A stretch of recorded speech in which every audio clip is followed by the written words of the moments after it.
Hello students, welcome. आज हम लोग जो है पढ़ने वाले हैं बैंक रिकन्सिलिएशन स्टेटमेंट। लेकिन इससे पहले कुछ चीज़ें हम लोग जान लेते हैं। जो फर्म्स होती हैं वो करंट अकाउंट ओपन करती हैं बैंक्स में। जो भी बिजनेस फर्म्स हैं वो करंट अकाउंट ओपन करेंगी। उनका करंट अकाउंट ओपन होता है बैंक के अंदर। अगर हम लोग चाहेंगे इंडिविजुअल्स, हम लोग सेविंग अकाउंट खुलवा सकते हैं, हम लोग करंट अकाउंट भी खुलवा सकते हैं, लेकिन उस पर चार्जेस लगते हैं, इसलिए हम लोग करंट अकाउंट नहीं खुलवाते। लेकिन जो फर्म्स होती हैं वो उनको सेविंग अकाउंट खोलना नहीं है, उनको केवल करंट अकाउंट ही खोलना है। जो भी बिजनेस फर्म्स हैं, जो बिजनेस ट्रांजेक्शन्स करते हैं, उनको करंट अकाउंट ओपन कराना पड़ता है बैंक के अंदर। जो फर्म्स हैं वो अपनी कैश बुक मेंटेन करती हैं। कैश बुक के अंदर एक कॉलम बैंक का भी होता है, जो आप लोग पढ़ चुके हैं। कैश बुक में बैंक कॉलम और कैश कॉलम दोनों होता है कैश बुक में। तो जो ट्रांजेक्शन्स बैंक से रिलेटेड होती हैं वो बिजनेस फर्म्स बैंक कॉलम में रिकॉर्ड करती हैं। बैंक एक स्टेटमेंट प्रिपेयर करती है या हमें स्टेटमेंट देती है बिजनेस फर्म्स को at the end of every month. उसको बोलते हैं बैंक पासबुक।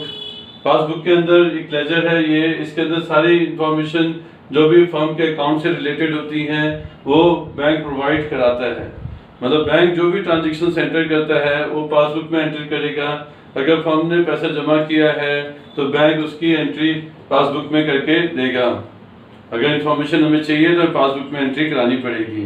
तो बैंक एंट्री करता है पासबुक में, हम लोग एंट्री बिजनेस फर्म एंट्री करती है बैंक कॉलम, कैश बुक का जो बैंक कॉलम होता है उसमें। जो डेबिट साइड है कैश बुक का वो कॉरस्पॉन्ड करता है क्रेडिट साइड ऑफ पासबुक। ये समझ लीजिए जैसे आपने बैंक में पैसा जमा किया, आपने बैंक में कैश डिपॉजिट किया, डिपॉजिटेड कैश इनटू बैंक, तो किस साइड लिखते हैं? तो वो जो हम लिखते हैं, ध्यान दिया होगा आपने, कैश बुक जब बनाई थी तो कैश बुक के डेबिट साइड पे लिखते थे बैंक कॉलम में। बैंक कॉलम में डेबिट साइड पे लिखा जाता था जब आप जो है कैश को जमा करते थे बैंक के अंदर।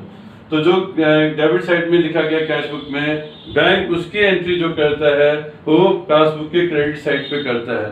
मतलब अगर आपने पैसा जमा किया है बैंक में तो बैंक पासबुक में क्रेडिट साइड पे लिखेगा, और अगर आपने पैसा विड्रॉ कर लिया बैंक से तो वो डेबिट साइड में लिखेगा, पासबुक की डेबिट साइड में लिखेगा। आप किधर लिखोगे? आप जो लिखोगे वो कैश बुक की क्रेडिट साइड पे लिखोगे। जो कैश बुक का डेबिट साइड है वो पासबुक का क्रेडिट साइड है, जो कैश बुक का क्रेडिट साइड है पासबुक का डेबिट साइड हो जाएगा। नॉर्मली क्या होता है कि जो दोनों बैलेंस है, नॉर्मली दोनों का बैलेंस, कैश बुक का बैलेंस जो हमें आ रहा है बैंक कॉलम का, जो कैश बुक का बैलेंस है, और जो पासबुक शो कर रही है बैलेंस, नॉर्मली सेम रहता है। नॉर्मली इक्वल आना चाहिए, इक्वल रहता है। लेकिन कभी कभी दोनों का डिफरेंस, दोनों का जो बैलेंस है वो टैली नहीं करता। दोनों का जो बैलेंस है वो टैली नहीं करता है। उसका कुछ कारण हो सकता है। हो सकता है कि जिस पार्टिकुलर डेट पे हम दोनों का बैलेंस देख रहे हैं उस दिन कुछ एंट्रीज हो सकता है जो कैश बुक में लिखी गई हैं और पासबुक में ना लिखी गई हो। कुछ एंट्रीज ऐसी हो सकती है जो पासबुक में लिखी गई हैं और कैश बुक में ना लिखी गई हो। उसकी वजह से जो है डिफरेंस आता है। तो इस जो डिफरेंस है इक्वल नहीं आ रहा है बैंक का, जो कैश बुक का जो बैंक कॉलम है उसका डिफरेंस पासबुक के बैलेंस से मैच नहीं कर रहा है, दोनों का बैलेंस डिफरेंस आ रहा है। तो हम उसका रीजन फाइंड आउट करते हैं कि क्यों दोनों का बैलेंस मैच नहीं कर रहा है। रीजन फाइंड आउट करने के लिए जो एक स्टेटमेंट हम प्रिपेयर करते हैं उसको बोलते हैं बैंक रिकन्सिलिएशन स्टेटमेंट। अब हम लोग देखते हैं जो काउसेस हैं, जो डिफरेंसेस आते हैं bank column of cash book और पासबुक में, जो डिफरेंसेस आते हैं उसके क्या क्या कारण हो सकते हैं। तो पहला जो मेन कारण होता है वो टाइम गैप की वजह से होता है। जैसे कि आपने जब चेक जमा किया बैंक में, तो चेक तो आपने जब जमा किया तभी आपने कैश बुक के अंदर उसकी रिकॉर्डिंग कर दी, बैंक कॉलम में आपने उसको रिकॉर्ड कर दिया जैसे आपने चेक जो है बैंक में जमा किया। लेकिन उस चेक को क्लियर होने में 2-3 दिन 4 दिन लगते हैं, और जितना दिन लगेगा जब क्लियर हो जाएगा चेक तभी जो है बैंक उसकी एंट्री पासबुक में करेगा। तो इस वजह से भी जो है डिफरेंस होता है, टाइम गैप है। हमने आज जमा किया, चेक क्लियर होने में 3 से 4 दिन लग गए।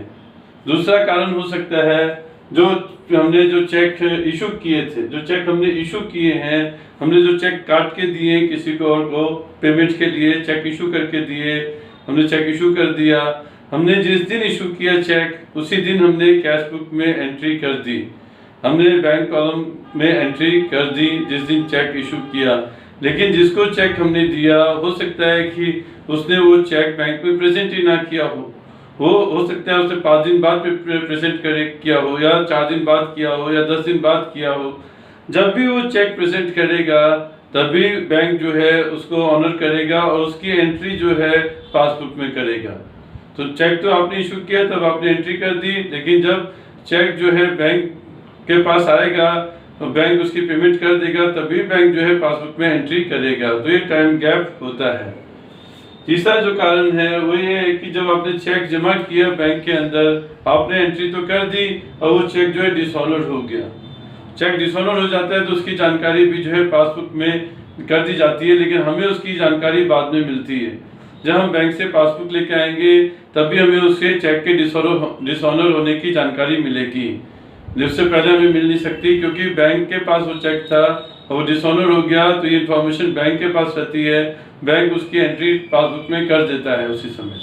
जैसे ही चेक डिसऑनर होगा बैंक उसकी एंट्री पासबुक में कर देगा। हम लोग नहीं कर पाएंगे क्योंकि हमें उसकी जानकारी नहीं है। जब हम पासबुक देखेंगे तब पता चलेगा कि वो चेक डिसऑनर हो गया, तब हम उसकी एंट्री जो है कैश बुक में करेंगे। तो ये टाइम गैप रहता है, इसकी वजह से डिफरेंस भी रहता है। चौथा है interest allowed by bank. Bank हमारे जो बैलेंस है, अगर पॉजिटिव बैलेंस है, किसी और चीज के पैसा हमने जमा कर रखा है, तो उसका इंटरेस्ट बैंक ने हमें अलाउ कर सकता है। बैंक हमें इंटरेस्ट दे सकता है और बैंक इंटरेस्ट चार्ज भी करता है। बैंक ने इंटरेस्ट अलाउ किया, बैंक ने इंटरेस्ट चार्ज किया, तो ये एंट्री बैंक पासबुक में कर देगा।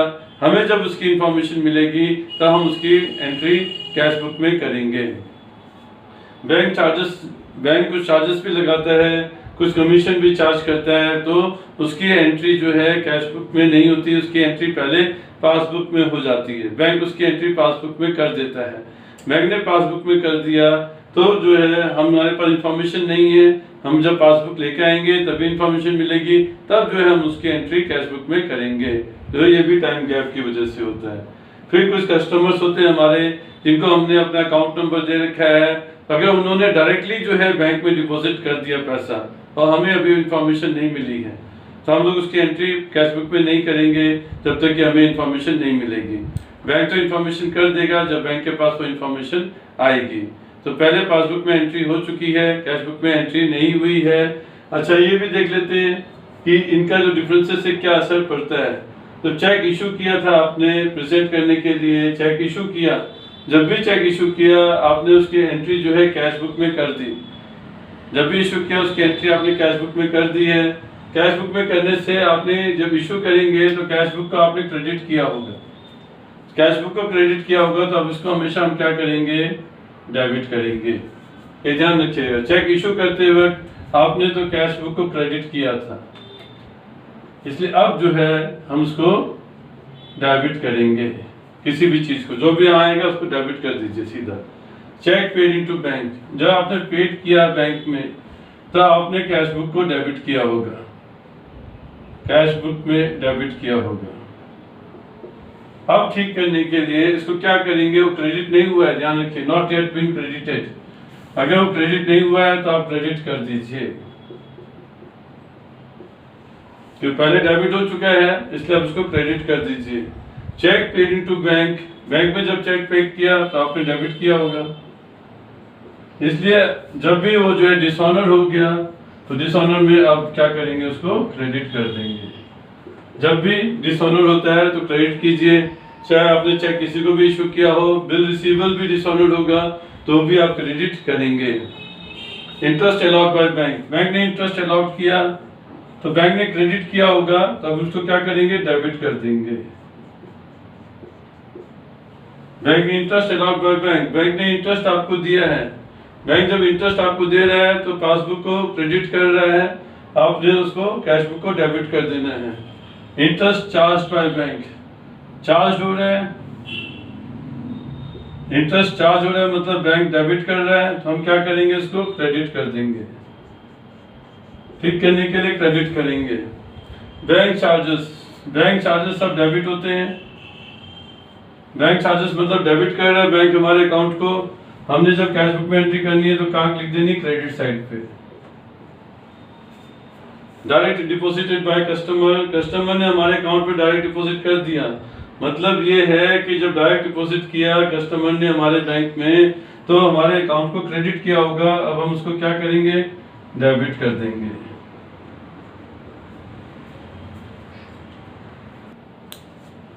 अब हम लोग कर रहे हैं आगे, interest and dividend collected by bank. Interest, bank हमारे बिहाफ पे इंटरेस्ट कलेक्ट कर सकता है और हमारे अकाउंट में वो क्रेडिट करेगा, और डिविडेंड भी हमारे बिहाफ पे कलेक्ट कर सकता है। अगर कंपनियां डिविडेंड दे रही है डायरेक्टली हमारे अकाउंट में जमा कर देती है, और जैसे हमारे अकाउंट में जमा करती है तो बैंक उसको क्रेडिट कर देता है। तो हम लोग क्या करेंगे, हम लोग उसको डेबिट करेंगे। कलेक्टेड मतलब क्रेडिट किया है बैंक ने क्रेडिट कर दिया है, इसलिए अब उसको डेबिट करना है। डायरेक्ट पेमेंट्स किया बैंक ने, जैसे बैंक पैसा कलेक्ट करता है डायरेक्टली हमारे बिहाफ पर, जैसे डिविडेंड कलेक्ट किया, इंटरेस्ट कलेक्ट किया, चेक कलेक्ट किए, वैसे ही बैंक हमारे बिहाफ पर पेमेंट भी करता है। जैसे कोई क्लब की फीस हमने बोला, बैंक को इंस्ट्रक्शन दे दिया हर महीने क्लब की फीस पे कर देना, हमारा लाइफ इंश्योरेंस प्रीमियम जब ड्यू हो जाए तब पे कर देना, हाउस टैक्स हमारा पे कर देना, ड्राइविंग लाइसेंस फी जब ड्यू हो जाए तब पे कर देना। तो जैसे ही ड्यू डेट आती है बैंक हमारे अकाउंट से पैसा पे कर देता है। हमारे अकाउंट से पैसा पे करता है तो बैंक उसको डेबिट करता है। जब डेबिट करता है तो उसको हम क्या करेंगे, हम लोग उसको क्रेडिट कर देंगे। अब हम लोग क्रेडिट कर देंगे, जब भी बैंक पेमेंट करेगा तो डेबिट करेगा। जब भी बैंक जो है पेमेंट करेगा हमारे अकाउंट को डेबिट करेगा। अब उसको ठीक करने के लिए हमें उसे क्रेडिट करना पड़ेगा। अब ये जो था टाइम गैप की वजह से, जितने भी आपने 9 ट्रांजेक्शन देखी हैं सब में टाइम गैप था।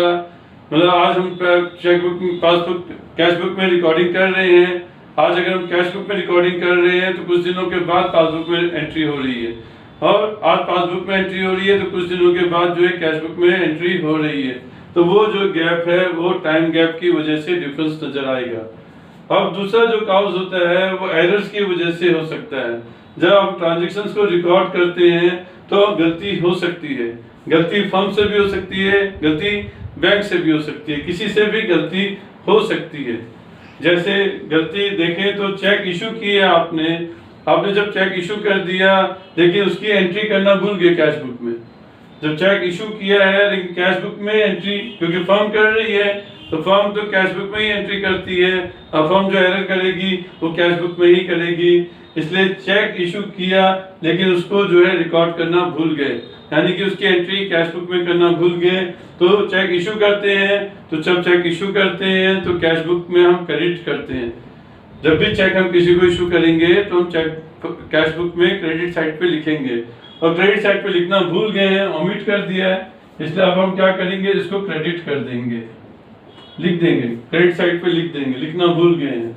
ऐसे ही चेक डिपॉजिट किया बैंक में, चेक तो जमा कर दिया आपने बैंक में लेकिन उसको जो है रिकॉर्ड करना भूल गए। जब चेक डिपॉजिट करते हैं तो कैश बुक में डेबिट होना चाहिए था, आपने डेबिट करना भूल गए, ओमिट कर दिया, मतलब उसको डेबिट में नहीं लिखा, तो आप जो है डेबिट में लिख दीजिए।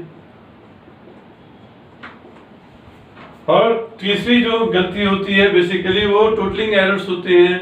आप जब टोटल कर रहे थे बैंक कॉलम का, डेबिट साइड का टोटल या क्रेडिट साइड का टोटल, दोनों में जहां भी आपकी गलती हो गई तो आपका बैलेंस भी सेम नहीं आएगा। इसलिए जब रिकंसिलिएशन स्टेटमेंट बनाते हैं तो उससे पता चल जाता है कि हम गलती कहाँ पे कर रहे थे, गलती है तो भी। अब बैंक भी कुछ मिस्टेक कर सकता है, एरर कर सकता है, तो बैंक जो एरर करता है वो भी गलती हो सकती है बैंक से भी। बैंक कभी कभी हो सकता है कि 10,000 रुपए का चेक हमने जमा किया, वो क्रेडिट हो गया, लेकिन एंट्री करते वक्त बैंक ने 10,000 की जगह 1,000 रुपए लिख दिए, तो वो भी गलती हो सकती है जिससे डिफरेंस नहीं मैच करेगा। ओके स्टूडेंट, ये हमारा फर्स्ट पार्ट कंप्लीट होता है बैंक रिकंसिलिएशन स्टेटमेंट का। इसके आगे का पार्ट जो है हम सेकंड पार्ट में करेंगे। Thank you very much.